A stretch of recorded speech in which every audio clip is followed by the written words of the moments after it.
All right, last thing. The combine's going on. Who do you want the Niners to take in round one? I prefer a receiver or Kenyon Sadiq. My dream is obviously trading up for Caleb Downs, which won't ever happen. But at our pick or a reasonable trade up would be I want Kenyon Sadiq or like Boston out of Washington. I think this is so funny. Like, I think Niner fans, including you, have been brainwashed by Kyle Shanahan, and you don't even know it. Because we How? just spent 55 minutes talking about the importance of the trenches and how you gotta actually give Brock Purdy a pocket. And then as soon as it's time to talk about who to take in round one, you're like, the receiver, more tight end. No, so here's the thing. I like the guy. Keep forgetting how to pronounce his name. Iowani out of Penn State.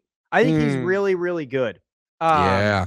I do. But if he's not there, which I'm assuming him in the top 4 tackles won't be there, you can get like Lomu or the guy out of Oregon or Freeling. You can get them in the second round. So I'd get someone like Sadiq that you won't be able to get in the second round now Yeah. because the talent discrepancy isn't that big between who you're going to be able to get then and in the second round at guard. Because yes, the rest of the draft, like second round, I would go best player available, either offensive or defensive line. Third round, same process. Fourth round, same process. You could justify a tight end and say, like, a tight end would actually help the run game too and the pass game. He's a blocker. We do need a receiver. Like we need one. Yeah. And, Tyler Warren, Colston Loveland, those were really good picks. Brock Bowers, those were really good picks. The tight ends that have been coming out are crazy. What's that? The tight ends that have been coming out in the first round are great. And I think he'd be a really good fit with Brock Purdy.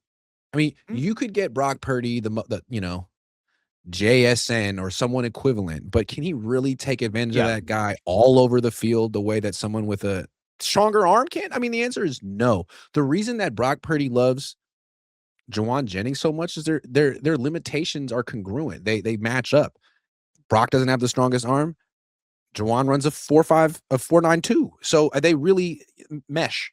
Yeah. Like, don't get me wrong, dude. If they drafted the tackle from Penn State or Cassius Howell out of A&M, which I don't think either will be at our pick, if they do, I'd be stoked. I'd be like, wow, good picks. The issue is I either A, don't think they'll be there, or B, I feel like the Niners are pretty honed in on offense in the first round, like receiver or Sadiq. When the Niners drafted Joe Staley in 2007, he was the 28th pick in the draft. But also, we'd have to see what happens. You can find stud left tackles at 27 if you know what you're doing. And that's what I'm saying. Like, the Penn State guy is a beast, but are we going to keep Trent? If we don't keep Trent, then yes, I'd want him. That would be my pick. Yeah. I'd be like, you have to go get him. But do I think they're going to let go of Trent? No. And then if so, I'd rather have someone that's going to play right now because they're not going to start him over McKivitz and they're not going to start him over Trent. And I don't want them to force him to guard because he's a really good tackle. This one thing I feel like is disingenuous. People are always saying, like, man, you got to draft a tackle to develop so he's ready to replace Trent Williams. Like, what are you talking about? No, you don't. No, you just draft a guy and play him. Yeah. And if he's good, then he'll be the starter. Like, the Seahawks didn't draft Charles Cross in the first round and then sit him for 2 years. It's like, no, you're going to play, and you won't be the best right away, but you're going to play. Yeah. So when it's time to replace Trent Williams, it's not going to be some guy who's been on the team for. It's not going to be Austin Pleasance. It's going to be someone you draft. To be honest, offensive line seems like one of those positions where it's like you either got it or you don't. Like, yes, you can improve gradually, but you don't ever hear about this. Oh my God, dude, they've been developing this left tackle for 3 years. Nick Zakelj, dude, he was so bad, but now he's good. No, he's still bad. Like, it's not that kind of situation. Like, bro, we've been developing Burford for what feels like a decade. Did they develop him, or did they finally put him at his natural position? Yeah, like, and he's still not that great. So it's correct. And then Pooney, he was good. He regressed. So it's like, you're either good or you're not at a tackle. Like, I think there are little things you can improve on, but I don't think there's ever going to be like a leap.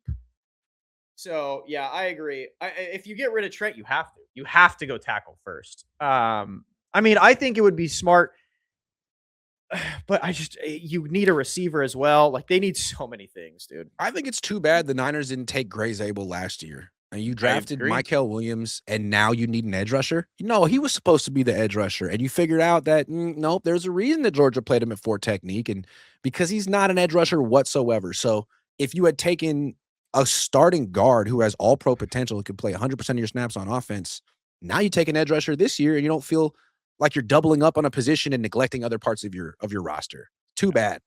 Too bad. Like, I like Cassius Howell. I think he'd be a great pick.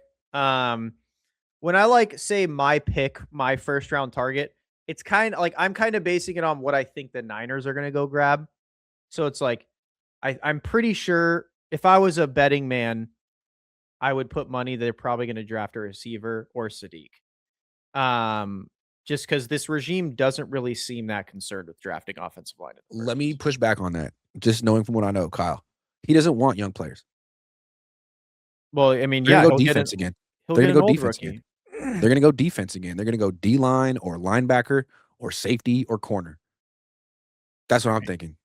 Because that you're only allowed to have young players on defense. The offense, you have to be in AARP.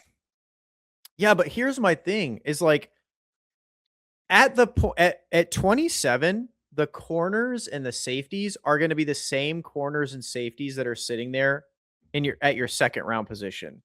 Same with linebackers for the most part.